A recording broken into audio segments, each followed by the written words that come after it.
Good morning, good afternoon, good evening, wherever it may be. Welcome to the mid-March, mid-April edition of the Klown podcast. I'm like been hella sleepy most of the afternoon. But anyway, this is what we're gonna get into. We're gonna get into Eddie George coaching the Tennessee State Tigers.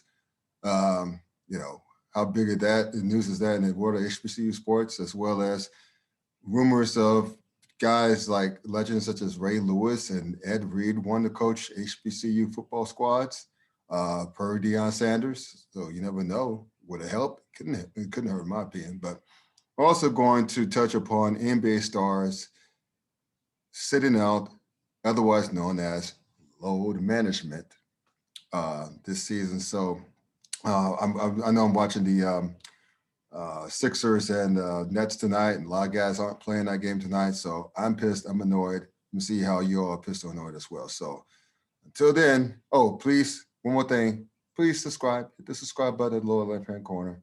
So I'll see you in a little bit. Good morning, good afternoon, good evening, wherever it may be. Welcome to this edition of the Klown Hour podcast. As you see, I got the crew here. You can check out one of the crew. Got my officials here. Dwayne Nash at the Yard / HBCU Sports reps about all things HBCU sports, as well as Sleazy Radio every Tuesday night on Facebook Live. Please also check out his great work on herosports.com, and he raps about all things FCS as well. And yes, we'll get to here in a minute. And so as for me, please check my blog out, The Klown Times. It's Klown spelled with K at www.theklowntimes.net, as well as Facebook. I'm on there as well, acting the fool as usual. This is time of the year. So when you're on your desktop, smartphone, laptop, wherever you are, just go to the search window, type The Klown Time, find us there as well. And one more thing before I get into the podcast, well, two more things. Please subscribe. Please subscribe. We've seen the subscriber count go up a lot over the last couple of weeks. We're happy about that. You're going to be happy about that. And when you tell your friends, they're going to be happy about that. So anyway, just click on the subscribe button. Click on the little bell button, ding, ding, ding, so you can get notifications of when we putting up videos like this. And last but not least, get the merch. I'm waiting for you. I was waiting for you, bro. I knew you were. CafePress.com. Search for the Klown Time Sports. The address will be in the description after this podcast on YouTube. You'll find the gear there as well. So we got a lot to get into tonight. You're probably wondering why you see the two extra brothers here that you see on the video before. That's because it's going to be the HBCU heavy podcast. You're going to learn a few things. I know I'm going to learn a few things. So sit back, enjoy it. I know the commenters in the past few videos are looking forward to something like this, have been looking forward to something like this. So we're going to have some fun and educate you guys at the same time. So we're going to start with Eddie George, speaking of HBCU sports. Eddie George being named the new head coach of the Tennessee State Tigers of the OVC Conference, so the Ohio Valley Conference. So if you hear the name Eddie George, it's that Eddie George, ladies and gentlemen, the Tennessee Titans legend, formerly Houston Oilers legend, Eddie George, who has lots of businesses in and around Nashville, Eddie George, who's done well even on Broadway, Eddie George. He's a man of many talents, had lots of Hall of Fame worthy numbers.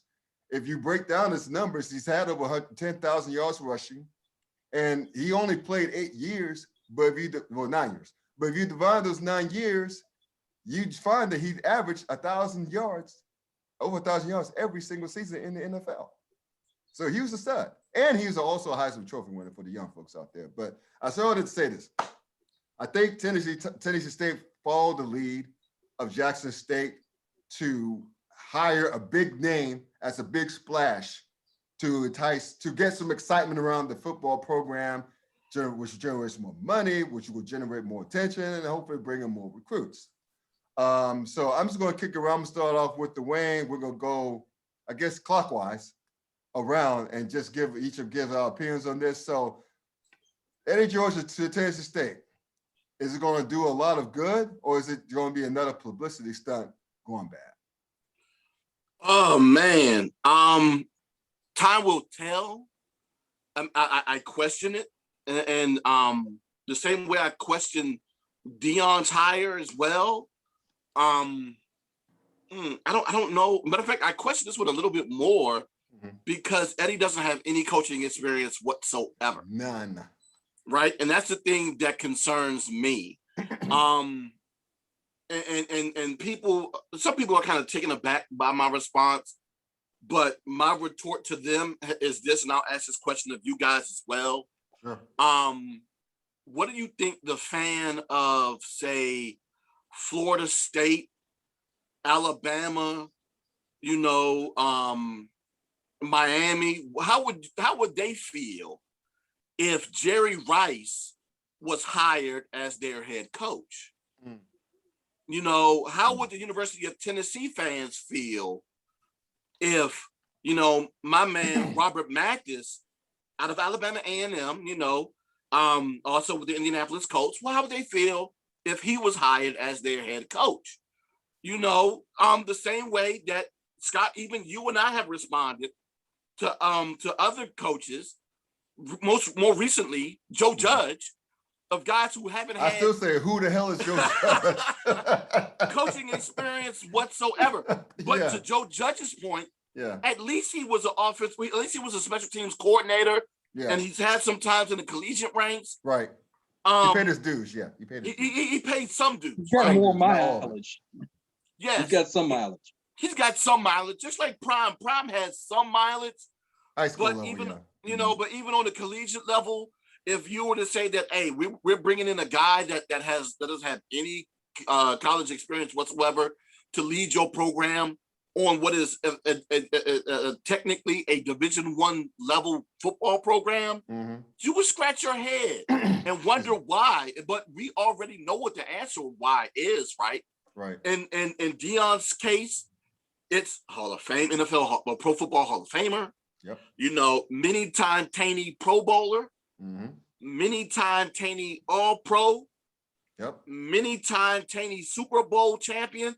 The only other HBCU coach I can think in recent years that has more Super Bowls than Prime Time.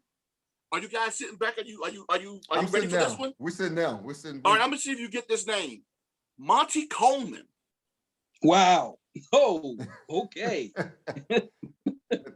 That's the only one I can think of. And of course, Monty, who's from Arkansas, he's from Pine Bluff, Arkansas, coached at Pine Bluff, used to be the coach at Pine Bluff, of course, won all of the Super Bowls here in DC. And he's the only coach in recent years that I can think of that has more Super Bowl trophies, or that has more Super Bowl rings than Deion Sanders. Yes, Rob Milstead has a one. Doug Williams has one. Doug Williams, yeah. So there are other coaches that have been on teams that have them, but they don't have the accolades of Deion Sanders. So I understood why that hire was. It was for exposure. I get that. Same thing with EddieGeorge, Heisman Trophy winner. Yeah. Pro Bowl many-time Taneys. All Pro many-time Taneys. Yes, it's going to cause commotion and cause stir and conversation and exposure, just like it has. The thing is, though, one, would it work? And I still find it kind of laughable right now that people are still considering Deion's hire a success, and he's currently 20 right now. But y'all gonna call me a hater, so let me leave that alone. And two, I understand that it's gonna take time for him to get better, and that's what I was saying from his hiring. I'm like, dude, that's the spring season, he was going to do bad. I knew that. The thing is, once he starts getting his recruits in, how will he look then? And I'm super eager to find out, especially after his last three losses and who he lost to and the responses from those coaches. Ooh, I can't wait till the fall. It's going to be fun. But yeah, I'm happy for Eddie. I am. But I do question the hire, especially when he says that 6 months ago, he wasn't even thinking about coaching at all. That's correct. And his only point of reference in terms of experience has been his businesses, his him being a professor, and the fact that he was on Broadway. That's right. Dude, if you take away EddieGeorge's name and his face, and you plop down a faceless candidate and said, this is the dude that we're going to hire as our coach with this resume, how would you feel? And that's the only question that I asked. I have to ask that as a realist. Right. How about you, Rashad? I know you got some thoughts as well.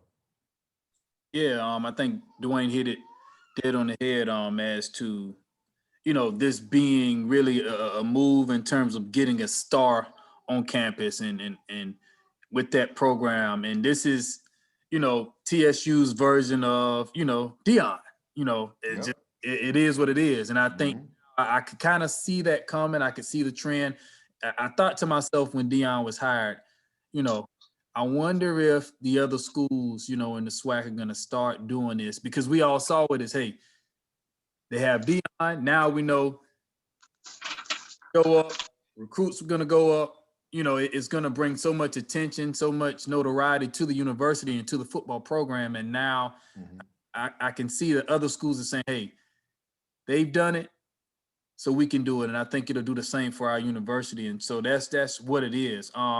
I had the same reservations about it as well in terms of, hey, he doesn't have any coaching experience, And so, but the thing was, I just saw as well where he just hired Jeff Fisher to be a special Mr. 8-8, no 7-9. Yes. 7-9. Right. Who has 22 years of coaching experience in the NFL, but Right. again, Well, TSU can't go 7-9. right. and that's what we're going with it. Even with him, people still have their reservations about him and how well he could lead, even in the NFL. And so I think, him hiring Jeff Fisher, being a Houston guy, his time with the Oilers and, with the Titans, it's okay. He's a state guy, but at the same time, people still, have it out for him and his lack of success in the NFL. And so it's a wait and see for me. I like it for HBCUs and the fact that they're getting bigger names in there, and it'll bring more notoriety, more money, more revenue into the programs. But at the same time, if we're gonna do it, let's do it the right way. Let's make sure we have the experience there that'll really change something. Not saying that he can't, and he may well do it. He's a football guy, with a very strong resume. But at the same time, I just hope that he can put a staff together that can really get it done and bring about some success to that program. And with them being in, the OVC, they got to bring it, Right. And so that's how I feel about it. I'm kind of mixed feelings, but it's in terms of publicity, it looks Right. like for HBCUs. I just hope that, he has success and does well. Yeah. How about you, Pete? Okay. All right, let me start by saying thank you for having me on. And as we mentioned, I might be cheating here a little bit, but to restate what I said during the build process before we started recording, probably more so than any of the other episodes I've had the pleasure of participating in, I am most definitely here for the education tonight. There's things that I hope to hear in this discussion that will enhance my perspective on this. Now, that being said, let's go to the question that Mr. Nash stated to open his points there. How would schools X, Y, and Z feel if a name with no resume, a face with no context, was hired as their head coach? And I was struck with the thought, I don't really believe the fans at the University of Tennessee will feel any different than they do right now. Okay, so I'll just move on from there. Good point. They never happen. Busters. Pass the drinks, why not? Deion Sanders, Previn Taylor, who cares? All right. On social media wise, there's a kind of reflection. Everybody gets their chance to chime in. Of course. I chime in when I feel like I have something to say. And I've been, while vocal on the phones, texts with associates, pretty silent on this whole Deion Sanders thing. Monitoring the process, kind of collecting my thoughts. There's some things that I am cautiously optimistic about.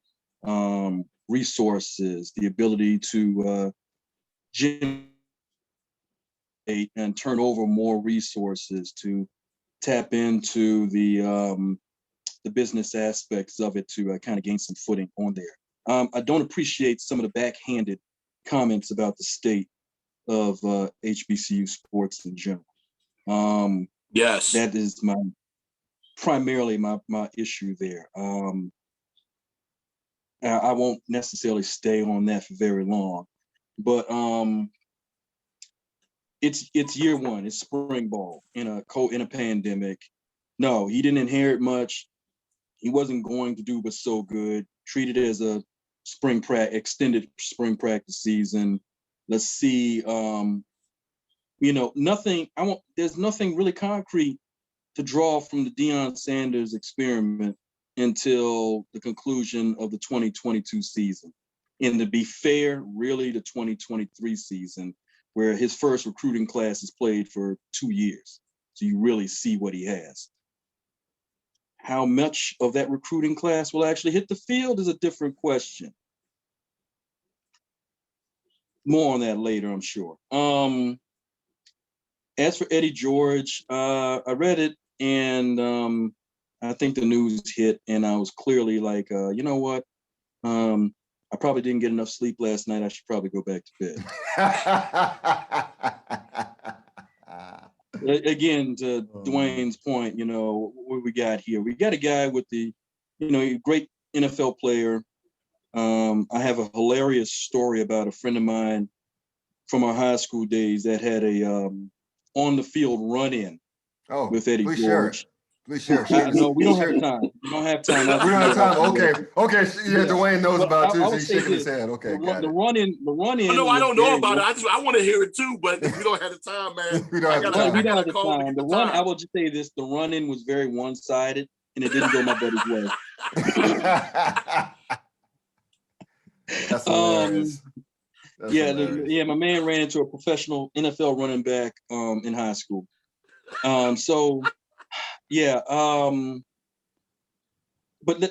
Basically though, otherwise, once you take away a whole string of 1,000-yard seasons, we're kind of looking at a guy with the resume of Dirk Diggler, getting the job at Tennessee State.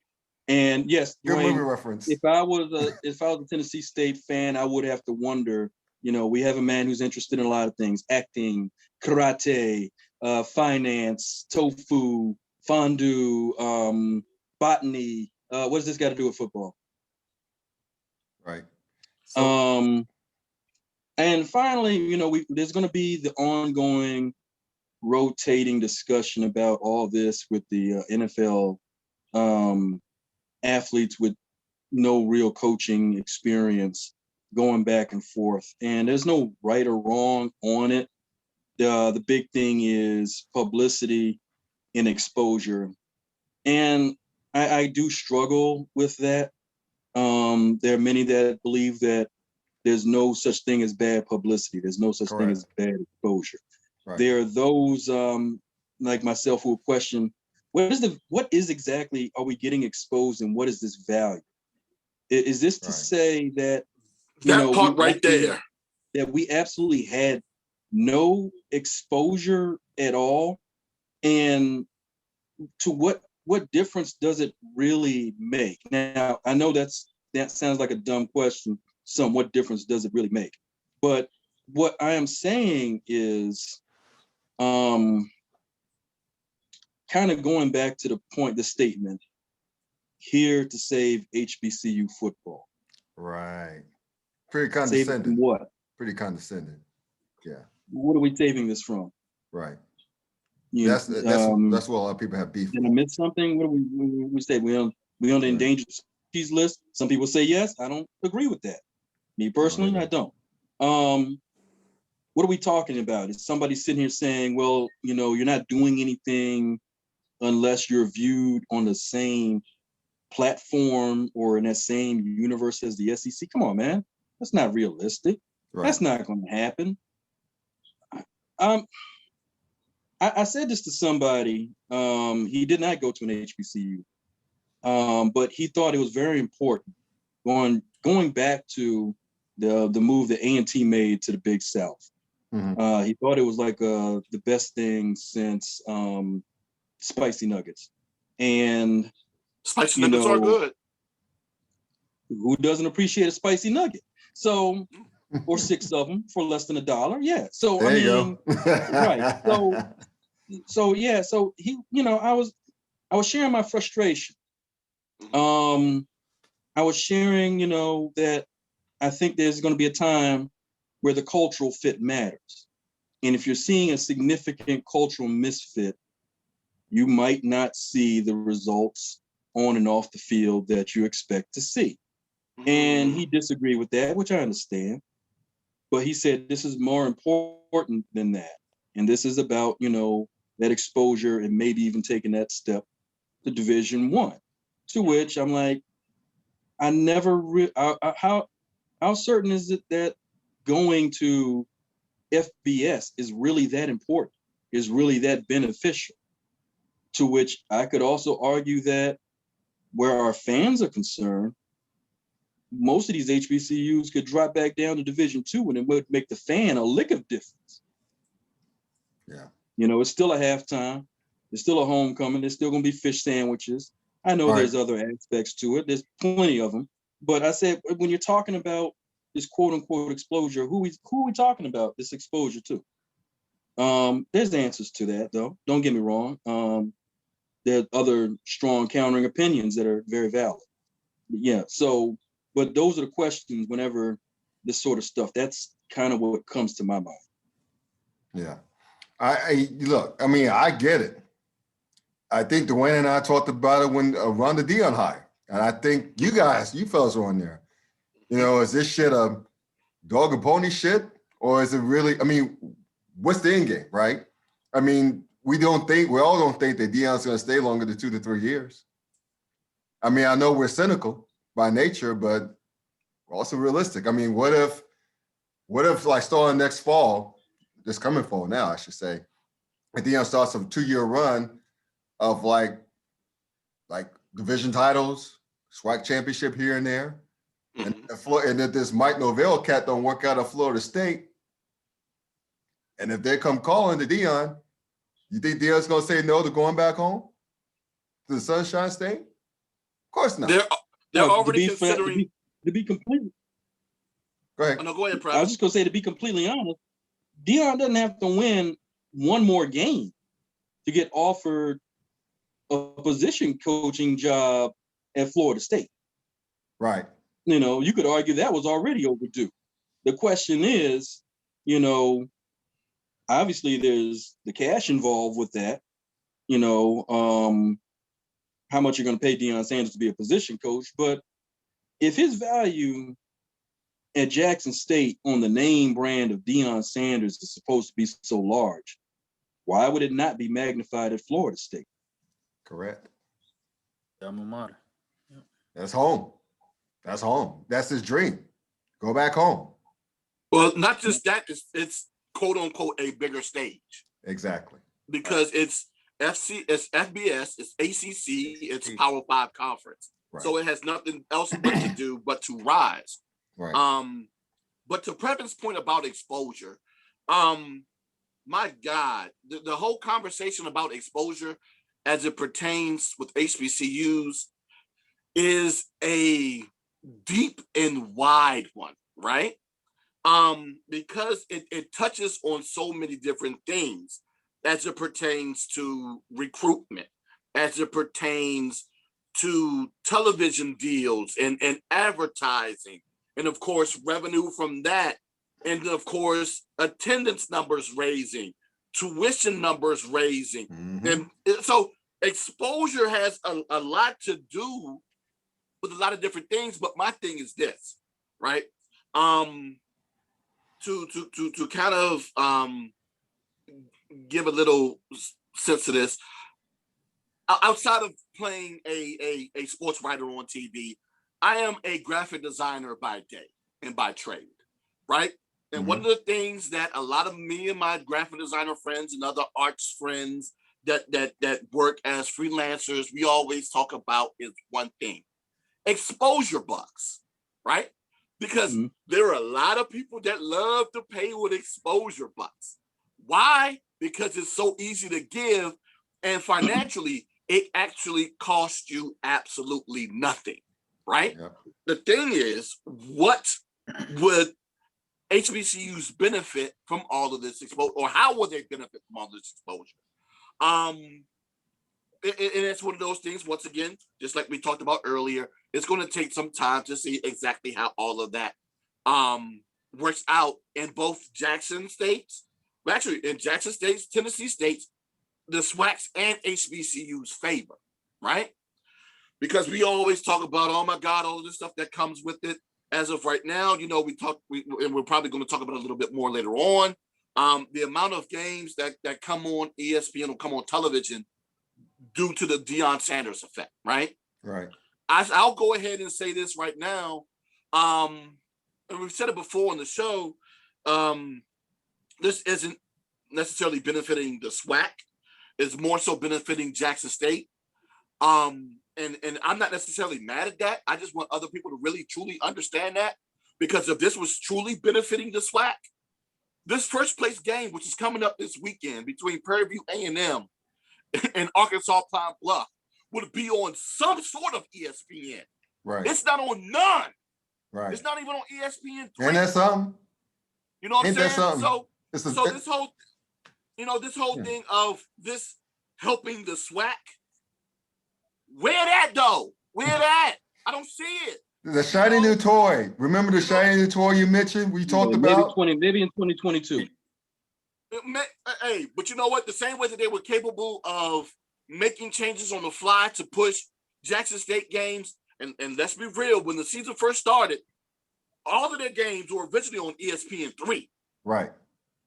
Then all of a sudden, the bulk of them, with the exception of week 1, which was them against Edward Waters.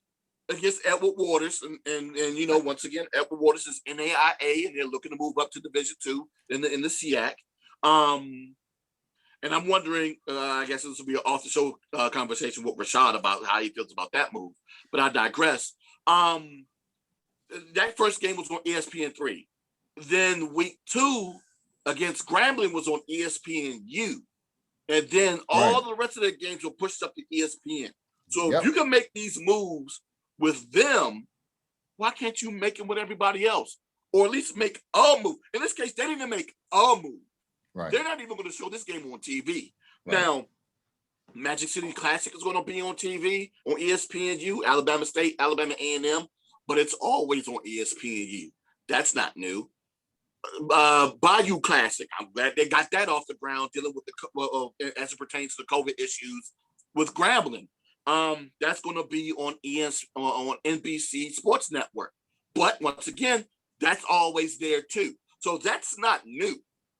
That's not the prime effect. That's always been going on. Right. But yeah, it's just the fact that this first place game ain't gonna be on TV at all. And I find that as a head scratcher with all of this exposure that the SWAC is supposed to gain from this move. I'm not seeing dividends from it yet. And I'll only question it because it's already benefited one school already. And if it's going to benefit the one, why can't it benefit the all right now? Now, if it all happens in the future, fine.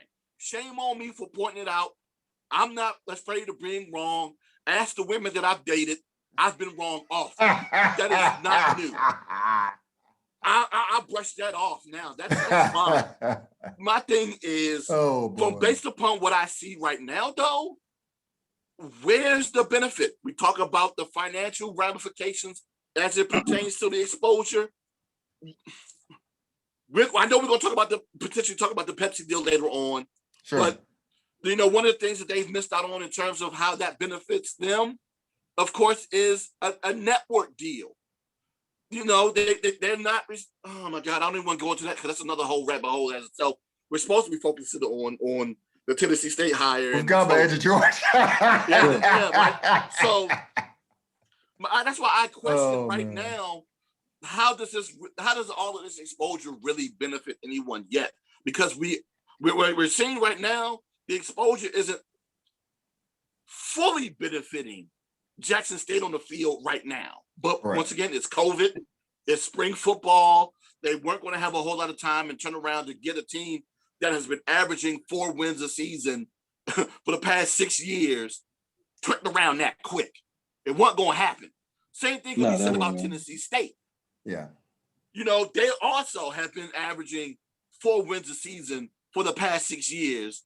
It's not going to be an overnight turn, even if they bring in Mr. 7 and 9, you know, Jeff Fisher, who oddly enough, I heard it might be Jeff, it might be his son Brian, and then I also heard that they were looking to bring in Hal Jackson, yes, that Hal Jackson, as the offensive coordinator.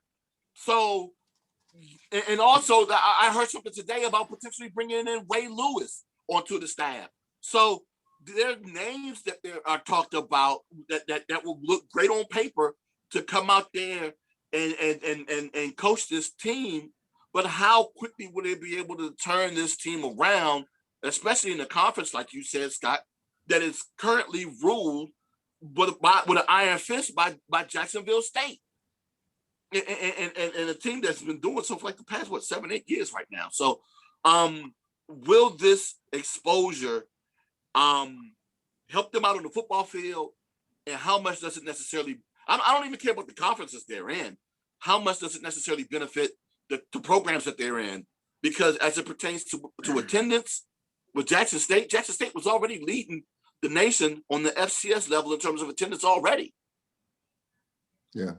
I mean, you know what? It's just crazy. And you know what? You tease it.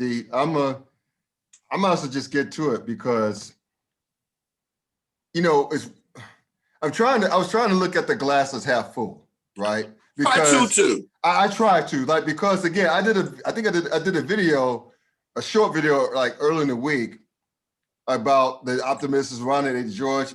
Mainly, I just want to see HBCU, these schools get more than the 3 or 4 stars. Hell, they don't have to get the 5-star. It'd be nice.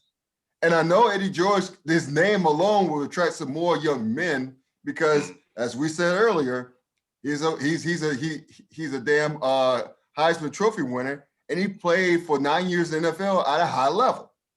He knows how to get to the league. He knows what to do to get to the league. He's going to bring in cats around him, a la Mr. 79, Jeff, I almost call him Jeff George, Jeff Fisher, to help run the ship. But this leads to their hire of EddieGeorge led to Dion. I don't know if you heard Coach Prime say this, fellas, but when he openly pontificated about other prominent former NFL players, most of them Hall of Famers, and he name dropped Ray Lewis and Ed Reed as far as like wanting to coach. I guess seeing what Coach Prime is doing. A lot of people look even the guys like Ray Lewis and Reed. A lot of those guys looked up to Coach Prime because he played defense like they did at a very high level. The Hall of Famers, like he's a Hall of Famer like they are, but they see what he's doing. Then they see what a peer in EddieGeorge is about to do. So which leads to reason that a guy like who's passionate like Ray Lewis, who again, similar to EddieGeorge, no coaching experience, at least on the collegiate level whatsoever. I know Ed Reed is doing some. I think he's doing some. He's on the NFL staff. I think, or he was on the NFL staff as a position coach, and he's been helping University of Miami, his alma mater, in recruiting. So he's been itching. He's already in the coaching pipeline, so to speak. But the point is that Dion thinks that, or he says that a lot of Black former football players, those who are the Hall of Famers, or those who played at a very high level, are looking to get in the coaching game and looking at HBCUs now. Mainly because of what Coach Prime is doing, and they see what EddieGeorge is doing. Now, that's where the dog and pony show comes in, right? why are we doing this? Why are they? Then I don't want to call them figureheads. They're football players. They know what the hell they're doing. I'm just saying, I don't want to call it a clown show per se, but I mean, it's like, what are they? Okay. So like Ray Lewis. So we're talking about the SWAC. So just for the sake of argument, I don't know. Like, Arkansas Plum was doing well. I won't say them. Let's say like, what if like Grambling decides to make a change? They're seeing what Jackson State's doing. We know we talked about the nuances off air between the beef between Grambling and Jackson State. What if Grambling goes to Ray Lewis, makes him, I don't want to say an offer you can't refuse. Dude's a millionaire. He's done well in business, doing well in business. Present tense. What if he go to Ray Lewis, tap into Ray Lewis's competitive side? You know, going against the likes of Coach Prime and the whole idea of him leading a group of young men in his image. You don't think that'll be a little bit appealing? And then suppose, like with Ed Reed, suppose Southern just has a bomb fall off from underneath them. He's a Louisiana boy. What if they ask to bring him in? So you pretty much have now extrapolated to two of your brands, hiring high-profile Hall of Fame NFL players that the kids and the media and fans know. Just thinking about that for a minute. So that's why I said I don't want to call it a clown show, because those guys are they're very prideful, they're very competitive, they're great players, and they're able to lead young men to lead them into their greatness, into their image. And that requires a lot of sacrifice, a whole hell of a lot of discipline. And that'll be good for these young kids at these schools, at these programs. But I'm just thinking, to your point, Dwayne, and Brevin, you touched upon this too, to what end? To what end? I mean, is it going to be, it's almost as if, and I'm talking to Circus Party, but it's almost as if it's a condescending way to help these institutions, these football programs that all are rich in history. I know Previn's about to say something. So yeah, let me step away from my own ledge here for a second here. When I say condescending, I'm talking about one statement from one man. Gotcha. Okay. That doesn't mean that it's that same message, that same sentiment is in the heart of any other prospective coach. Correct. That's going to one of these programs. Mm-hmm. Again, glass half full. What's the glass half full of? And how long does it take to ferment? No, seriously though. No, seriously though. It is, glass is half full. Glass probably a little more than half full. We can't say it's not going to work until it doesn't work. Correct. Let's put that out there, right? Right. Because we're not just talking about whether a guy can coach. You know, we're talking about the message that Sanders, and he isn't the only one, has approached with a CEO approach to coaching, as opposed to that traditional, Marty Schottenheimer, I know every, and I know how to coach thing from the shoelace level on up to the eye black. We're talking about somebody who brings in supposedly highly qualified and experienced assistants to do this execution for him. And he is the name and the face of the program that gets out and takes the lead on the recruiting, takes the lead on going in the off season, going to all the pancake socials and kissing the babies and hugging the moms and all that stuff. We can't say that model doesn't work until it doesn't work.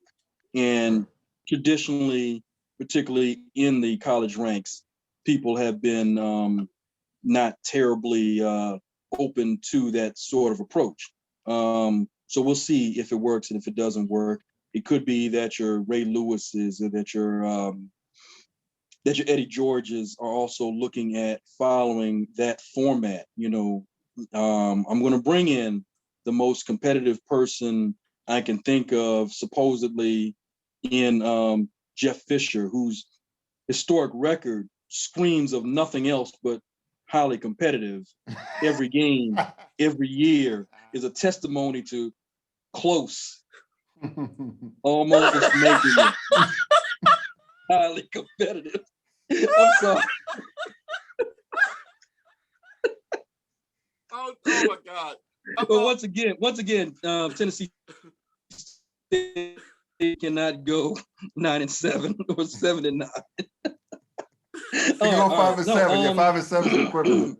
They play 12 games, I think. 5-7. Yeah, 5-7. Yeah, 6-5. You know. Yeah. Though some people will point out, though, 4 straight years of 6-5 is an improvement. So I mean, yeah, let's keep this in perspective for real, though. We can't. You know, you have reservations, but I can't. Like I said, I'm kind of stuck on one statement, and I'm going to try and move past that one statement until it ain't working out. Then I'm going to go back to that one statement. Might be 3 years from now, but I obviously prefer to see it work out for everybody. I think the only thing I would also caution any of these other coaches is there are going to be opportunities, yes, with the HBCUs. A lot of these schools have a lot of turnover every year. A lot of these schools are in the basement every year for a very good reason. A lot of these schools deserve better, you know. Correct. And I don't care who the coach is. Right. You know, we can harken back to the Prairie View A&M days. You know, you can say what you want to say. They didn't deserve that. No. You look at Mississippi Valley now. Good God, nobody deserves that. You know, there's opportunities there. Yes, you're talking about underfunded, under-resources places. If somebody can put out more and find a way to get more than open any of these places have ever seen before, you would hope to see that happen.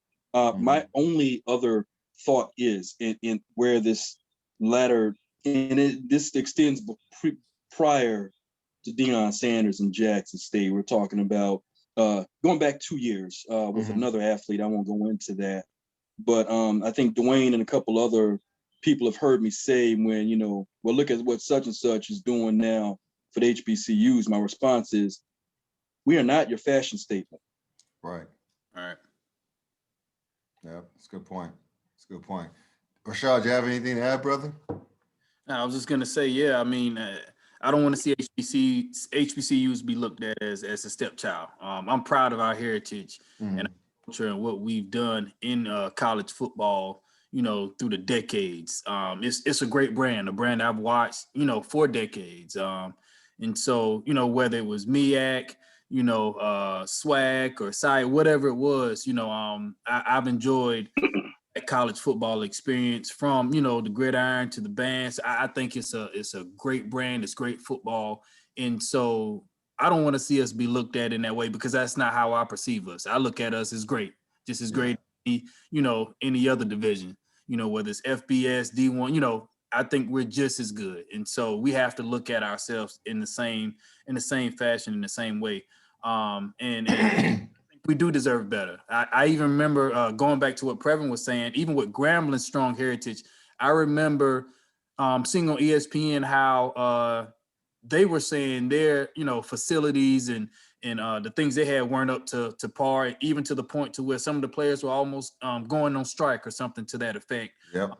They were talking about not playing until, you know, conditions and facilities and things of that nature were upgraded. And so that says a lot, because Grambling has just as, you know, as good of a football heritage as anyone. And you can go up to some big Division I schools. NFL Hall of Famers, a lot of them. Right, Hall of Famers, right. And we all know the legendary coach, you know, and my thing is we have value. We just need to be appreciated more. And the biggest thing is revenue being poured back into these universities to even the playing field some. Do we Right. expect to be on the same level as Division I Power 5 schools? No, because and that goes back, we can go back to the late, 1800s and see how over the years they've always had it better with just, more money. Yeah, resources. Yeah. Donors coming out, bigger schools. We can't expect to get up to that level, overnight, and it may never. But I'm damn sure proud of what we have, the Black college football experience, and we aren't the stepchild. We shouldn't be looked at that way, and we have to, fight for that respect, And so that's my 2 cents on it. Well, we're going to say one more thing before we get to another aspect of this. As you mentioned the Pepsi deal. We referenced the Pepsi deal earlier. We were talking on camera, D, before you came on. We touched upon this last week on our show, but with you brothers on here, I want to get deeper, have a deeper dive, especially since what we've been talking up to this point. So, Dwayne, I know you've been close to the Pepsi deal with the SWAC, how that all came about through Coach Prime. So you also have some thoughts of why, or the reasons why some cats aren't looking so favorably upon it, as far as like missed opportunities involved with this deal. So I know you're about to shake your head, so I'm just going to give you the floor and just educate the rest of us on why you think that, and as well as the particulars of this particular deal. Well, I mean, it's not necessarily an education. It's just me reading. Nah, educate me. Man, this is gonna be hard because how is the person who cheats off your paper going to help you out? That's not how that works, Previn. You know that. All right, come on. But my thing is this, right? So all I've been doing, of course, is just been reading the press clippings and just looking through it with a discerning eye. And one of the things that I noticed, of course, is that they haven't necessarily given the details of that deal between Pepsi, well, the financial details, that is, right, between Pepsi and the SWAC. But the stuff that they do talk about, let me see, because I actually put it up here. These are the things that they talk about in terms of the whole sponsorship, okay? Just reading this, and this is coming from HBCU Game Day. I want to go ahead and get it directly off the SWAC website, but this is just glance. This is the same thing that's on their site. It says here that the Pepsi sponsorship of the SWAC represents a substantial increase in market share of the brand in the region previously held by its competitor. We already know who that competitor is. That company name starts with 2 C's. So it says here signage and naming highlights include, their corporate and presenting scholarships to SWAC football championship game. So they'll be basically sponsoring the football championship game and the basketball tournament. Okay, it includes a comprehensive suite of brand opportunities. Trying to figure out exactly what that means because it doesn't go into detail about that. Exclusively across beverage categories. So I guess that they're getting brand opportunities with soda. The logo is going to be displayed on the football field and of course it's a basketball court. And during their advertising. So of course more Pepsi advertising. On TV, local radio, blah, blah, blah. Not scholarships, but internships are given to athletes, and also they will be giving the conference. They're going to be basically the sponsor and give the conference beverages. So they're giving scholarships, internships. We get to put our logo on your stuff, and we give you our soda. Yeah. And how's that much different? It's not much different than any other deal that they've already had, based upon what they're telling us. And that's the thing where I'm like, okay. I mean, your competitor was doing the same thing. My guess is that you're giving a little bit more money. We don't know because I hope so. It doesn't state that, within within the press release that's been sent out. But Yeah. My only guess is that, okay, that's the only reason why the SWAC went with them is because they either gave them a lengthier deal or they gave them more money. We just don't know exactly how much. Or maybe it was the scholarships. Who knows? Or maybe because the SWAC just loves Pepsi and they want more soda. Okay, cool. I mean, I understand that, in the South, it's a conflict between Pepsi and Coke and what we love more. It is what it is. But I'm just trying to understand. Especially with with a fish, man. Listen. Cheer wine. I'm throwing cheer wine. I'm gonna throw in cheer wine. I grew up in Winston-Salem. That's what cheer wine is. Rashad, I know you're just coming from practice. We don't want to make you too hungry, brother. But it's just been like, so let's trying to figure out this deal. I'm like, okay, yes, it's great. It's good, and yes, Prime brokered this deal, but how much benefit is the conference really getting as a whole? It would have been great for to know the number for me to be like, yay, I championed this deal, but I can't. I really can't, because I don't necessarily see the full benefits of this deal to the conference as a whole. And to keep beleaguering this point, it would have been great if this conference had a network where this deal would have been boosted that much higher by advertising on their network. And that's just an opportunity lost there. As much as Commissioner McClendon loves wanting to have games placed on ESPN, and that's antiquated as an idea as that is, I believe, because of course a lot of people are moving on to streaming networks anyway. And if you really think about it, any football program outside of the Power 5 conference is only getting one game on television. Everything else is being streamed. But that's another story for another time. Whereas, don't tell people that. No, I'm sorry. Do tell people that. Okay, do tell people. It's a secret. It's a secret.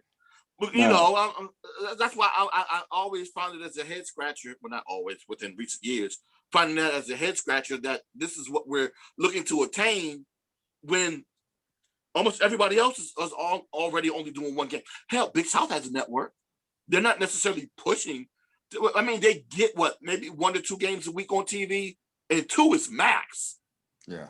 But it seems like all the SWAC wants to do is be on TV. Dude, we're going to get in the streaming thing done so you can have more than just football on TV. More revenue streams. A lot more revenue streams. Yes, you can get all 16, 17 sports sponsored by the conference broadcasted somewhere, which could lead to more revenue dollars. You can have a Pepsi commercial during the tennis match. Duh.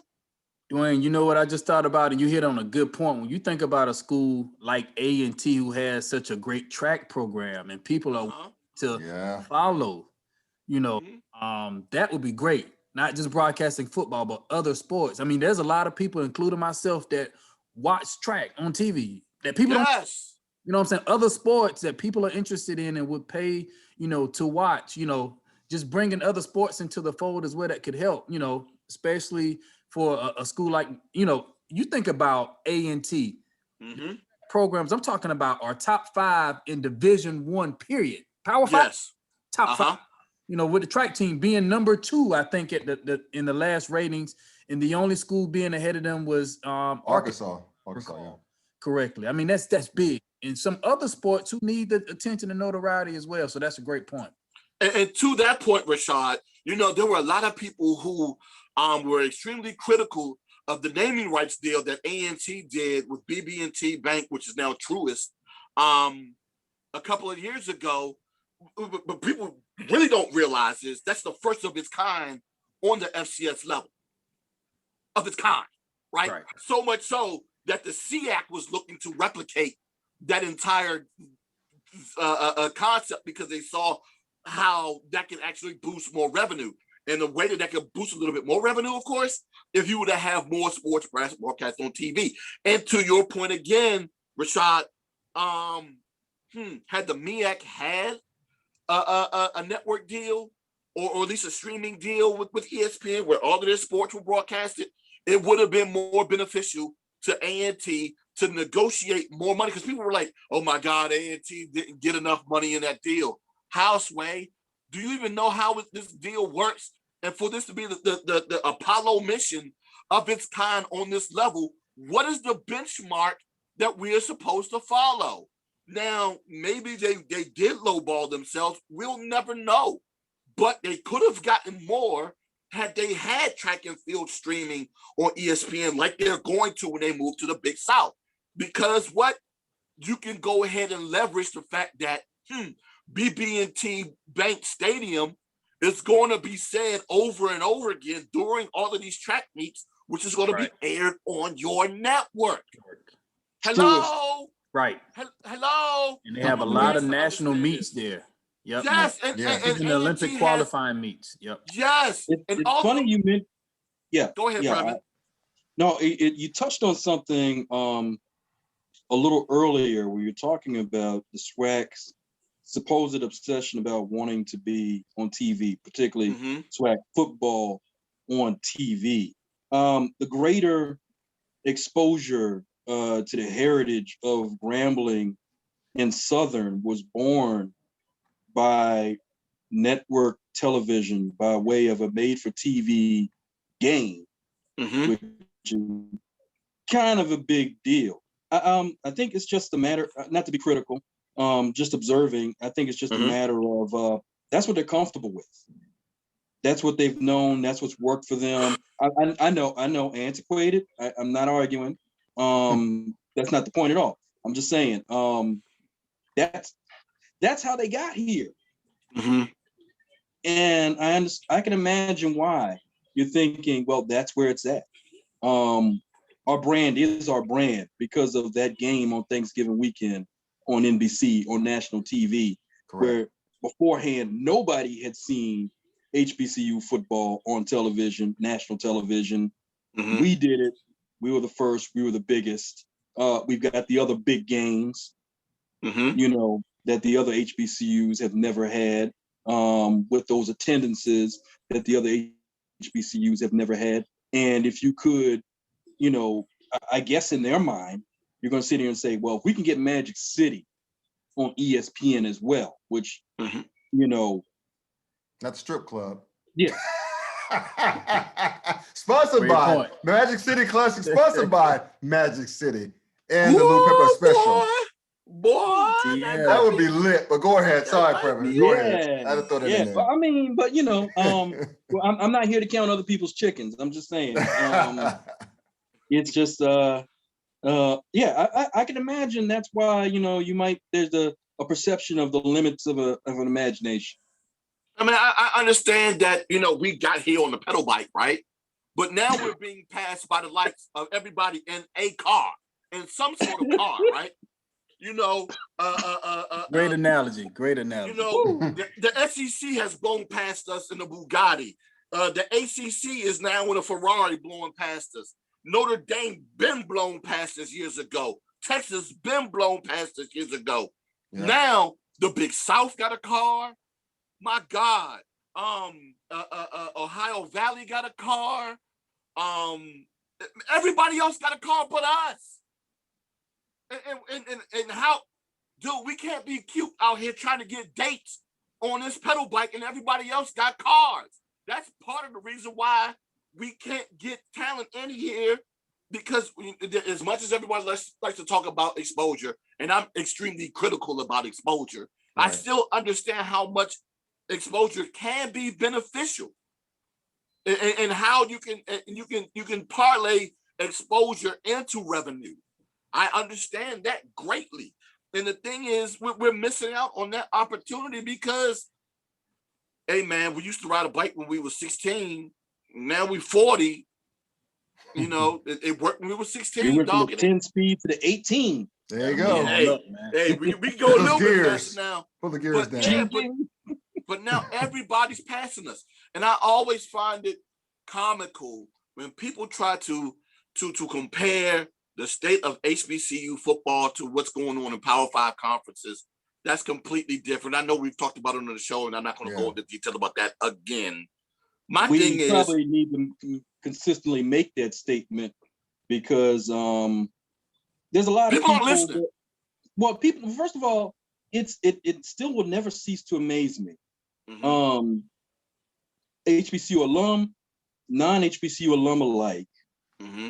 do continue to only look at all of college football through the lens of Power 5. Right. And you can't have that conversation. Right. Mm-hmm. Right. Can't. You just can't. And my thing is, no, dude, there are 12 teams per conference, 5 conferences, 60 teams out of the 20 some odd teams in FC, 140 on the FBS level, right? Mm-hmm. That means there's still there are 80 other schools that are trying to keep pace with what's going on there on the FBS level alone. We're not even talking about FCS. And the thing is, I don't think even as much as the FCS programs would love to do what they're doing on the FBS level, especially the Power 5, they're realistic and they're not trying to do what they're doing. They're trying to do something that like what they're doing, but on their level. Yeah. I just ask that we keep pace with them. Can we even keep pace with them? Because we're not even fully doing that yet. So once we get there, my God, then we can maybe talk about doing what they're doing on the MAC level or what they're doing. Name me another on the AAC. Dude, the AAC is even right outside of the Power 5, if you will. Right. I'll put it on the MAC because the MAC is right. Yeah, Sunbelt. Sunbelt and the MAC. Sunbelt's a damn good conference. Yes, but especially with the emergence of Coastal Carolina is exactly right. And now that's a Sunbelt putting the foot on the gas, passing us a little bit more while the MEAC and the SWAC are sitting there riding on pedal bikes. And I'm like, yo, there was a time in which the Sunbelt, dude, we just beat a Sunbelt team not too long ago. Now, with the emergence of Coastal Carolina, they're starting to push it along and get themselves out there further away from the FCS level. And I'm like, dude, we just need to keep pace with where we're at first before we even start looking at these lofty dreams, even as antiquated as these lofty dreams are. Because even the SEC is like, dude, we're only doing 2 TV games a week. Everything else, you better catch our network, dog. Yep. And I'm like, why are you complaining about getting another streaming network when you probably got the streaming network already, especially if you have the Disney Plus? I'm going to call it Pepsi Plus. If you already have Disney Plus, and if you're out there watching Winter Soldier or The Mandalorian or whatever, you already got ESPN Plus, which means you can already watch every other conference with in its entirety except for the MEAC and SWAC on that network. And you can watch whatever sprinklings they put of us on there. But once again, that's not their fault. Because once again, watch your feet. I'm about to drop a name. I've said it before here. John Silver, had a conversation with him back in 2016. That's the former ESPN president. He told me, dude, we want more HBCU programming. And out of his mouth to my ears, we've been trying to have these meetings with all 4 conferences. And this was 2016. Of course, he's no longer there. I don't know what the relationship is with the HBCU conferences are now or whatever. But he just said 2 of the conferences, I'm not saying no names, 2 of those conferences have been reluctant to meet with him. Wow. The other 2 have, and they haven't made much more footing from what they've been doing. What's holding us back? What's holding those conferences back? If you're asking me, us. Yeah. If you're asking me, us, and proof of that is, once again, like I said before, the SWAC commissioner looking for more televised games. Yeah. That's a sign that we're holding us back. Dude, just let's get the streaming going. Matter of fact, you have your own streaming network already. You have a way of broadcasting more games, and you don't even do it there. You don't even do it there. Now, I applaud them. I was able to watch their conference indoor championship, track championship on their digital network. Yes, thank you. But I should be able to go there to also watch Prairie View, Arkansas Pine Bluff on Saturday, and I can't. I can't watch it nowhere. I can't even get it on radio. I can at least get one of these other 3 games that are going to be on Saturday on radio. I can't even get that one on radio, I don't think. I got to search and find. But, God, dude, we just got to play catch up in so many arenas. It's not even funny. This is on the field and off the field. Yeah. And yes, I understand we're talking about on the field stuff, but in order to do that, we gotta temper our excitement, get more realistic with our expectations, get contemporary with our dreams, and be a little bit more forceful with our execution. Well, let me ask you just one more question on this segment. Mm-hmm. And fellas, Rashad, I got y'all in for a reason as well. I want your feedback too. We hinted, D and I touched upon this a few weeks ago about the whole spring football thing. Now, it hurts these young men as it pertains to getting ready for the draft. They're draft eligible or they're talented enough to get to the next level. So basically, because you got the spring all to yourselves, pretty much, right? As far as content and everything else. So we all know it's going to be a fall season in 2021. So how good would it be, or better would it be, if HBCU football at least considered a spring slate for content reasons, whether it be streaming, TV, whatever. Just say for the sake of argument, if the SWAC commission is still stuck on the archaic, rather antediluvian way, of having these games on TV instead of streaming, he would get a switch presumably more in the spring. So how? I see Perman with his head back.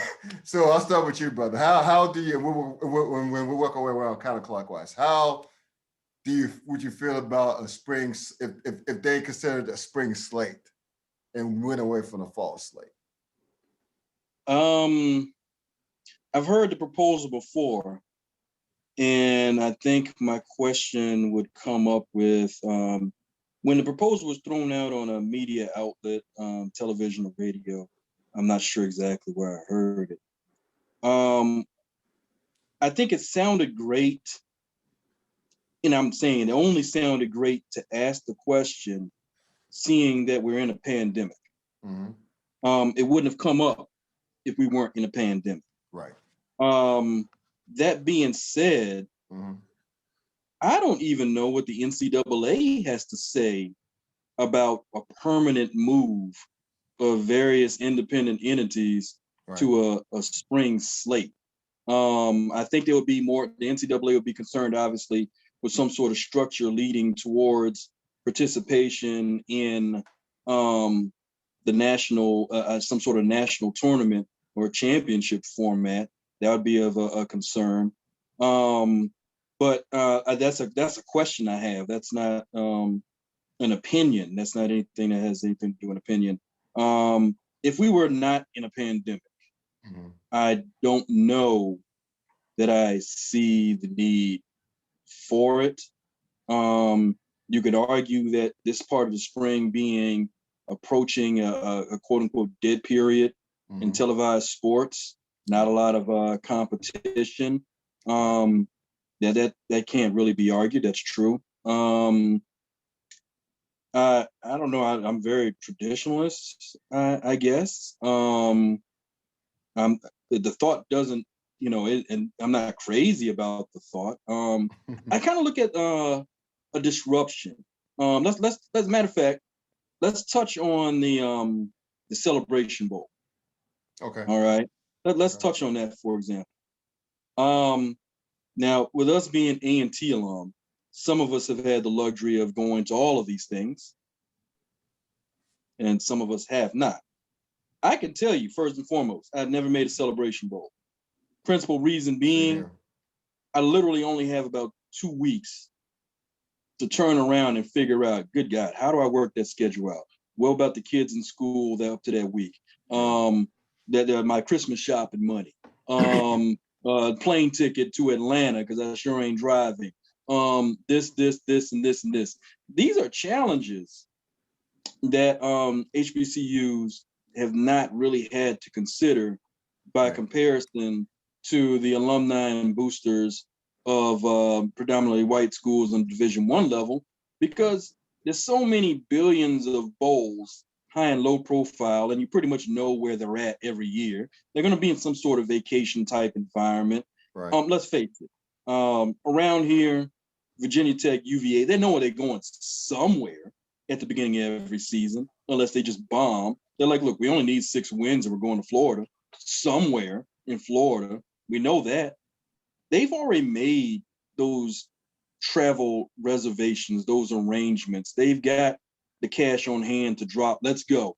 Okay, Boca Raton Bowl, do it.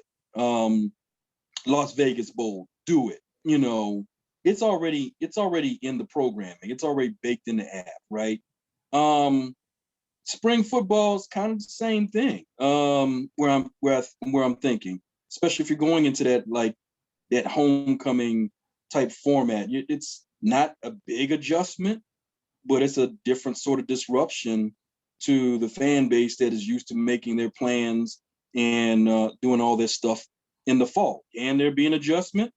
Yeah, I'm sure you can adjust it. You know, there's no doubt about that. But I mean, let's face it. It's April. We're setting aside our scratch for homecoming, right? Right. You're coming off of Christmas and spring break, and you got homecoming in the spring. Ooh. You know what I'm saying? So I mean, it doesn't sound like much. It might not be much, but I mean, there are little things to consider in this that, you know, it looks good on paper, but it doesn't necessarily reflect the attitude or the I won't say the attitude, the regimen of a lot of fans and alum. Now, if you were to go, I'm not being long-winded. I'm sorry. That's all right. Touch on the NFL prospectus thing. I think that has zero impact whatsoever. Okay. To be honest. Interesting. I think, particularly where this year is concerned, when you're looking at a limited season, 4 or 5 weeks, 6 weeks. You know, spring practice is what, usually about 2 weeks, 3 weeks, something like that. Yeah. So it's an extension, but not a huge departure. It's actually an opportunity to get newer, fresher tape on upperclassmen for NFL scouts, since they aren't competing with the big schools. Scouts actually have time to do more of their job and actually scout, as opposed to relying on film that doesn't exist, or relying on looking for something on a streamed game that they didn't look. I could go on and on about what the scouts don't do. You and me, yeah, bro. Yeah. I think he's and stuck. it's ridiculous. Yeah, good thing. And at least where this season's concerned, I think a lot of kids are going to get an opportunity, even if it's like on a limited scale, even if they don't get to show their best stuff. It's if you're an upperclassman, you're looking at draft eligibility, I think you got a good opportunity to come out where the NFL is concerned. Yeah, you might not be able to go full throttle by July due to the wear and tear on that. But again, if an NFL team is doing their job, they would understand that. Yeah, I agree. Well, how about you, Rashad? I know you got your thoughts on that too. Yeah, Prev actually kind of hit on the head where I was going with it in terms of I just thought about the HBCU Legacy Bowl that I read up on, and how they were planning to begin that in February, with it being aired on ESPN. And, you know, thinking about the proposition of HBCU football in the spring, my thing is, as we talked about earlier, to what end? Do we really need it, and what is that saying about the current state of HBCU football? I'm old school. You can call me that. I'm more of, hey, let's play in the fall when everybody else does. It's just something about school just opening back up, the preparation in the summertime and, kids getting back on campus and, the bands and the whole atmosphere. Not saying that you couldn't have that in the spring. Right. I'm old school in that fashion that, I've always kind of seen it that way. And then at the same time, being a track coach, I just thought about, I looked at it from this aspect. What about elite athletes who also run track, football players? That's ding, ding, ding. Because Ding, if ding, you, ding. Yeah. right. And point. you think about, watch the NFL draft. Facilities not available. Guys, right, who end up getting drafted. I mean, who in many are high draft picks who have that track and field background, and who, and a lot of that for a lot of the athletes, that helps their draft stock, so that would actually kill that. They wouldn't be able to run track in the spring because football would be played. So I think you have to think about it from those aspects. Like I said, you call me a little old school, but to what, effect do we need it? Is what I'm thinking. And then, the what do you guys thoughts on the HBCU Bowl? I see that it's being sponsored by the Black College Football Hall of Fame. And so I kind of look at it as maybe that's a better opportunity for more exposure for HBCUs and, our players. But at the same time, I guess people have their thoughts about it, so. Mm-hmm. Oh, Rashad, I got thoughts on that too. That's a whole nother situation, right? Whole nother segment, right? Oh my God. But to answer. All right, so I'm gonna go ahead and go through this quickly so I can actually touch on that too, right? So first and foremost, this whole concept of spring football just screams to me being afraid of competition. And I find that funny because yes, you're getting away from the competition of dealing with FBS football, other FCS conferences and their games, and the NFL during the fall. But dude, you still got to compete with NCAA and March Madness. You still got to compete with, quiet as kept, the NCAA Frozen Four tournament, which is ding, ding, ding, the third highest revenue generator in NCAA sports. You also have to deal with, well, when I say NCAA March Madness, I'm talking men's and women's basketball. I want to make sure I get that out there, right? Mm-hmm. So you're talking about NCAA basketball, NCAA Frozen Four. Then you start talking about NBA. You start talking about NHL. And then as you get to March, April, you're talking about Major League Baseball. So you're still going to have to compete with for eyes on something. Yes, it's football. It is, right? Right. But you don't have name recognition with schools. Matter of fact, hell, they can't even say most of our names right, first and foremost, right, let alone recognizing the names, right? Yeah. And yes, you got name recognition for coaches of EddieGeorge and Deion Sanders, but you turn on the TV and you're watching Jackson State getting beat down 42-17. How much more are you going to watch of that, right? And I'll say they got the benefit during that Final Four weekend where that Jackson State game was going up against one of the Final Four matchups where Baylor was blowing Houston out. So people were probably quitting on that game if they cared and turned on Jackson State, and they got a surprise there. But still, you're still going to have to compete somehow, some way, right? Right. So you just have to pick your poison. Is it going to be against football or is it going to be against spring? And then, of course, you talk about moving into the spring. One of the things that you guys talked about with track, to your point, Rashad, Quentin Bell, who's now with the North Carolina, he's not North Carolina Central. He's Purview A&M alum. Ran track there, ran the 200, the 100, and the 60. Used to play wide out. They moved him to DM because he was so fast. And he ended up leading the SWAC in sacks his senior year. Mm-hmm. And because of his speed, he was underweight at the time. He was like 220. But the Oakland Raiders took a chance on him and said, hey, let's at least work him out, see how he works out. He ended up making a practice squad, made their roster. Now he's with the Bucks, and he won a Super Bowl ring there. So, yes, those football athletes that ran track, like Tariq Cohen, that miss out on getting that speed work in the spring. You start thinking about it from a front office standpoint. Oh my God, the amount of press and usage for the sports information director that's needed for the football program alone at these institutions that already have small staffs is now And they got to taking carry up. that over in the spring. Whew. My God, and not just Yeah. by itself. You now got to take that chunk and deal with that huge chunk of men's and women's basketball, and then with other spring sports like track and field, like tennis, softball, bowling, all of that stuff at the same time. At the same damn time. Yeah. Since you brought that up, yes. Case in point, the Agricultural and Technical State University, the SID office is very busy right now with the volleyball, track, and softball, the golf team. You know, there wasn't a breather here. None. There was no breather, and thank God they didn't play spring football because they really would have had a breather. And once again, full disclosure, I wouldn't have had a breather because I do some of the graphics for the athletic department.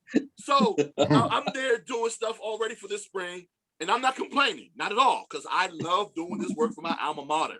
I do.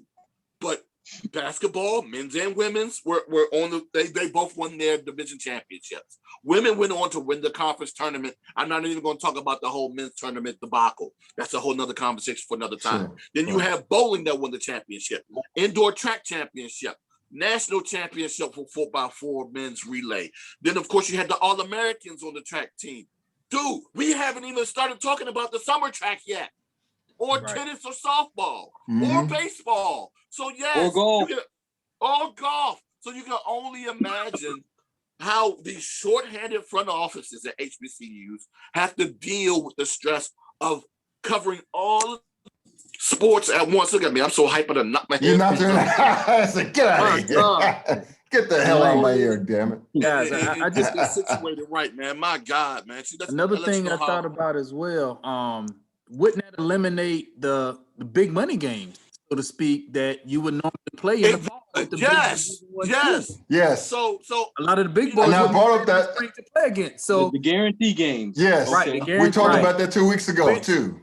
Which is what we say that HBCU needs a lot of to generate funding for our schools. So, and we also said this in lieu of those spring games, right? That you see the red versus white, NC State inter-squad, Clemson inter-squad. Could you imagine ESPN or whoever is salivating over a Clemson South Carolina State spring ball game? Like what else? Like Alabama A&M, Auburn, because of Alabama State. Yeah, and we can go on and on. We can go on and on. These are all traditionally the games that these OOC games that they will play anyway. They're in most cases regionalized games. Yeah. So, I mean, it's an option, yes, but I mean, like we wouldn't get Alabama State, UCLA, which we're about to get next year, right? You know, because of the amount of travel that would have to be, and then it has to be on UCLA's schedule of when they do all their practice and all that stuff. So yeah, so we end up missing out on stuff like that. We would have missed out on Howard, UNLV. So it's stuff like that, man. You know, and then would those guys necessarily go full tilt for what would be in essence an exhibition for them, but it would be like a regular season game for us. Yeah. So, you know, this will be just them tuning up, just getting ready for the spring, as opposed to them tuning up and getting ready for their regular season. Right. So, you know, that's where that difference comes in too. So, dude, we got to pick our poison. What we going to be afraid of for exposure? Are we going to continue to be afraid of what's going on in the spring, in the fall, or are we going to really think about what's going on in the spring and the stuff that we got to deal with too? And then, Previn, to your point about the seniors that are looking to go to become NFL draft eligible. You talk about the scouts, and my God, the amount of work that scouts in NFL that they really need to do. That's a whole nother show for itself as well, right? Because my God, are they damn lazy. You talk about that, you know, it gives them an opportunity to actually study and watch this on TV now. No, it don't, dog, because I got 2 words for you. NFL draft. They're basically spending every minute of their waking hour because, hell, they're talking about it as much from end of the Super Bowl at the end of February until the end of April, getting ready for the draft. So if they're already working on their board and they're visiting the guys that they got to visit and getting They're their not going to adjust ready, the board. they're not going to adjust what they're currently doing to take their time to potentially watch another game, to get some more intel on a guy for next year. So yeah, dude, NFL scouts are lazy, dog. They are, and the fact that they try to use COVID as an excuse for them to only draft 7 players from the FCS and Division II level last year was a joke. 7 players total, and there were like 7 teams that had more than 7 players drafted from them from the Power 5, but yet you only draft 7 guys from over 500 programs. That's mind-boggling to me, but I digress, dude. Yeah, this whole concept of it sounds sweet, but I really need people to really think this completely through before they start pushing for it, man, because it seems like a lot of other things, they really ain't. Yeah, I hear you. Well, all this wonderful HBCU sports discussion, particularly football, we can have this all night. We all know this. We know this, and which is why I'm more the reason to looking forward to our yearly, annual, I guess, HBCU Sports Summit on the podcast, which I enjoyed thoroughly. And I think, Rashad, this is probably gonna be your first one. We do this every year, so it's always a good time and good conversation, great conversation. But my guy, Scott, we did everything that we talked about. We didn't even talk about how current Tennessee, well, actually it's not current no more, but the former Tennessee State head coach, Rod Reed, it wasn't really announced that he was fired. He was still technically the coach at Tennessee State. I didn't know there was a vacancy. Yeah, There was. Wow. That's the thing. Everybody was like, dude, there's a vacancy? My God. Now, there was a vacancy. He was- let him go. yeah, he was technically on my hot seat because, you know, I brought up the fact that, they haven't won more than 6 games in 6 years. Right. And yes, he's been on a slump, but my God, dude, they didn't even announce that he was on the way out. They just said They announced who's on in, who's coming in. Could you imagine being that coach, poor guy, sitting in his office, game planning, and they get an alert. This is EddieGeorge. Yeah, but see, what am I still here for? and it's funny that you say Wow. that because Did he get reassigned or something? Not that I know of, no. So the thing was, still in his office. he was the news leaked Saturday. Okay. So he had to inform his team prior to the news leaking that the rumors that they heard, because my guess is that it had to have been swirling in the Nashville area, that the rumors were true, and that he was going to be out the door, but the announcement hadn't been made yet, other than the fact of the leakage. And his final game was going to be played that Sunday. So he had to go through the whole process of getting ready for Sunday's game, which was going to be his last, knowing now that this is going to be his last game, but it hasn't fully been announced yet. But they already announced that there's going to be a replacement. I'm like, dude, how we handle this? Let me ask you this. Did they also have a recent turnover in the athletic department? That I do not know. I'm gonna have to check on that though. But that's interesting that you do bring that up, because if that is the case, it's interesting, right? And then of course the biggest thing of all, and I'm gonna go through this real quick, is the thing is that it's been said time and time again, the fact that these guys with big names with no experience are being hired, and the guys that are in the trenches year in and year out as an assistant on these winning staffs are being passed over from these head coaching jobs. And the question was asked of me was, is it because these guys aren't lobbying for jobs? I'm like, maybe, maybe not. But I don't know necessarily if EddieGeorge was lobbying for the job. And if you listen to his interview with ESPN, he sure wasn't. The AD came to him. Right. So it shows me that has to be the potential, not the potential, but it has to have been the prime effect, which led to him getting that job there, where the AD there at Tennessee State was like, dude, oh my God, look at the exposure that Jackson State's getting. We need it here too. Who can we get? Who's in Nashville? EddieGeorge. Let's try this and see if this works. Yeah. Because he'll tell you himself, he was reluctant in taking the job originally when they first came to him. He said it took some discernment, some prayer, and some inward thinking, and before he finally took the position. Well, wow. Is Mississippi Valley State gonna call up Jerry Rice? Yeah, I'm about to say it too. Well, I was talking about Ray Lewis and Ed Reed. But to your thing about Ed Reed. Ed Reed has been quietly lobbying for jobs and potentially even on the HBCU level on social media.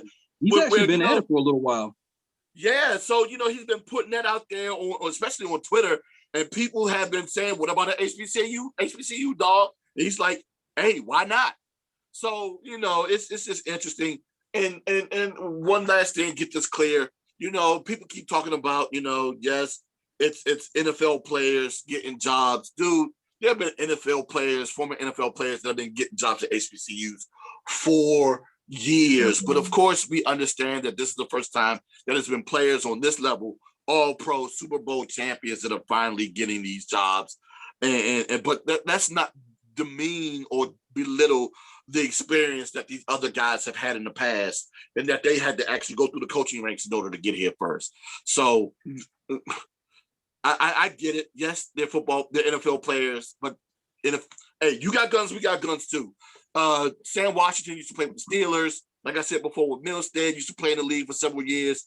Hell, Tyron Wheatley, he did play in the league for some time, right? He did. Right. And he was a Heisman candidate as well. So there's several guys that are currently on staffs right now, leading their staffs, that have NFL experience. So, I mean, they got connections too. So, yeah. So, which takes us to our random shit segment. I think we pretty much. Oh, by the way, guys, Rashad and Previn, I've added the random shit segment because we tend to think of other shit that we didn't cover, hence the random shit name. But basically, with the NBA stars sitting out tonight, I know, I was watching the Brooklyn Nets game, the Sixers, KD and what's his face, James Harden sat out. Thankfully for the Sixers, both their stars played. But in the Clippers game, I know Kawhi Leonard sat out, Paul George sat out, Serge Ibaka, as I call him, Ibaka, sat out, and that annoying ass Negro named Patrick Beverly sat out. But the whole point is that not players, but fans are getting sick and tired of being sick and tired of their stars sitting out. And I don't know what the NBA commissioner is going to do. I don't think he could do a damn thing because the season's so condensed. It's going to get worse because it's going to be crazy condensed next month because the playoff and everything. So that's my contribution. But I really found this HBCU discussion very fascinating. Very, very fascinating. And I know we got a roundtable coming up in the summer. But I just think that all this, what you all shared, they add more and more layers to how crazy this shit is and how far behind we are. And a lot of it has to do with us. It's just crazy. It's so damn crazy. So at least the good part about having what I call the dog pony show hires recently is probably going to have more of those because we all know people like the copycat, is that it brings to light what's lacking as far as our beloved HBCU sports are and why that is. It's not because of lack of talent necessarily on the football field. Those kids work hard too. It's about the adults running the show and how much of a disservice those adults are on our beloved institutions. And I'm just going to come and say that's just fucked up. Yeah.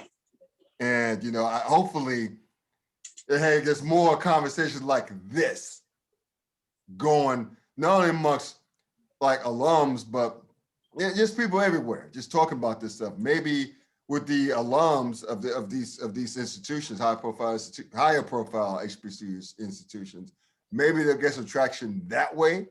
I'm not holding my breath on that because, as you point out in podcasts in the past, people have a way of doing things. If they've been doing it for a long time, it don't matter if we have two hands behind our back. That's all we know. We're gonna still do it. So it is what it is, gentlemen. But I don't know if you guys have any closing parting shots to have. Any one of you can go. God, we said we want a seat at the table. Yeah. We're a little reluctant to actually sit down in the seat and scoot up to the table. I just thought about it that way. We have to do better. It starts with us. So hopefully we will. Yeah. Anything else, gentlemen? Anything else? If not, we can just call it. I mean, you done, Prep? Go ahead, Pete. Because I just got actually I am. Oh, go actually, ahead. I'm done. Yes. Good.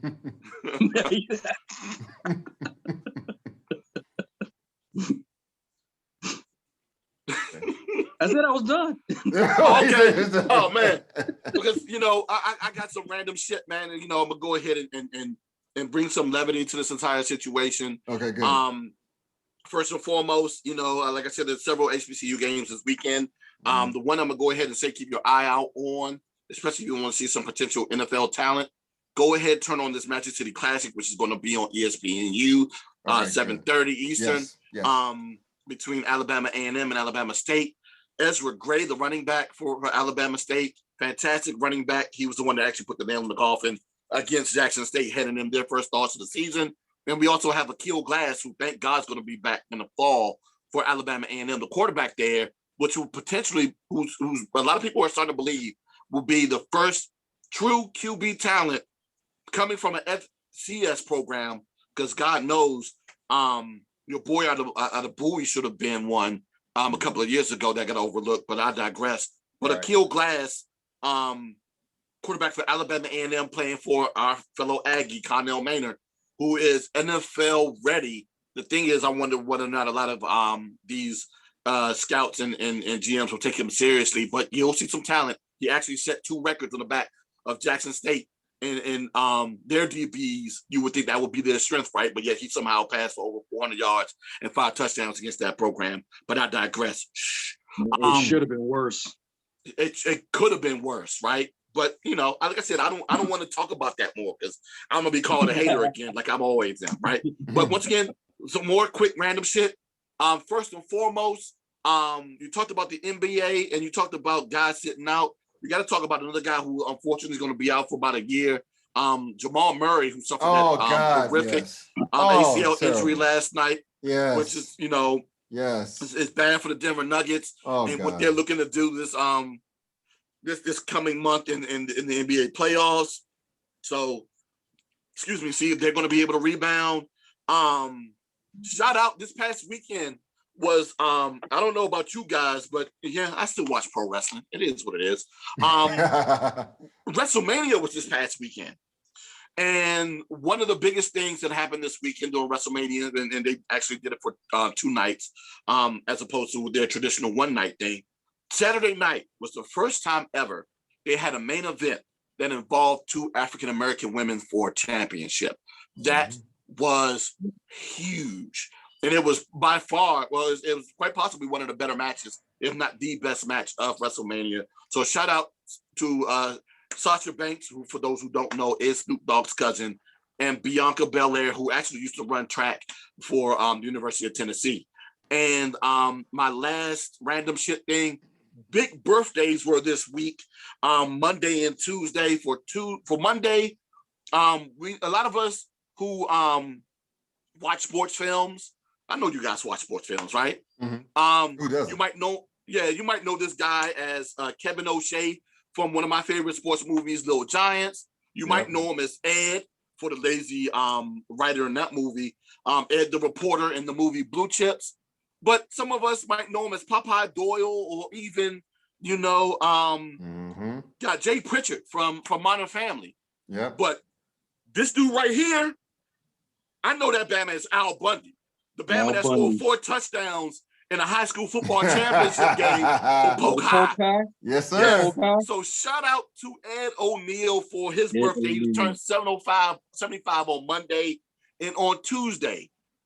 Shout out to this dude. Won a Super Bowl. He is a Pro Football Hall of Famer. Great commentator. Been so on both Fox and CBS throughout his entire career, and on NBC for Monday Night Football. But he is probably more so known for ruining more marriages and relationships because of his video game starting back in 1991. Shout out to motherfucking John Madden. Yes, sir. 85 yesterday.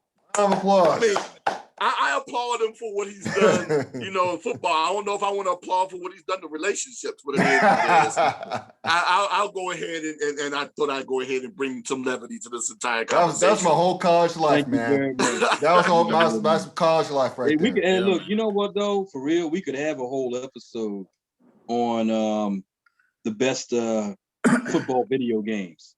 We sure could. Man, why not?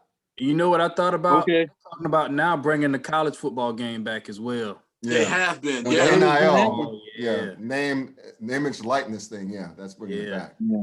Which is about time. So. Hey, look. Full disclosure. I actually always played NCAA more than I played Madden. Me too, man. There's some guys like that. Yes. It's the way around with me. I play Madden from sun up to sundown, bro. I've done that many a time. Yeah, I bought Madden 19 used over Christmas, $5. Right. Yeah. I played it once. I'm telling you, man. What football guy too. You know what? When Madden, right quick, we're in the show on this. When the Madden game started having the real stadiums, that's when it really took the hell off. The real stadiums, not like the ones that, even though we loved it in 93, 94, 95 on Sega or whatever, or Super NES, where it had, the whole thing. When it started with the real stadiums on the PlayStation. Yes. And listen. Yes. That's what it had me. That's what it really, really had me. But nah, dude, it had me, and I still hear it in my head right now. Whenever that music came on, down, down, down, down, down, down, down, down, down. Yeah. That Madden 92. Yeah. Get them sticks. Let's go. Get the sticks. That's old school beer right there.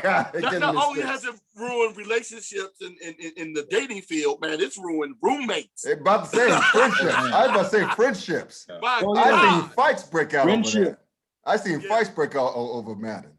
I mean, you're talking about, wait a minute, you're talking about ruin. You're talking about, well, okay, I'm gonna go even older, though it's not niche or anything. Super Tecmo Bowl between 1991 and 1993. I saw college careers end behind that game. Guys were there in school one semester. Then in spring semester, they were not there. I seen cats get cussed out over Super Tecmo. Over Super Tecmo. Oh yeah. That's the least of their problem. Yeah. The problem is the grade. Yeah. But to your point, Previn, for us over in Sky Hall basement, it was NBA Showdown.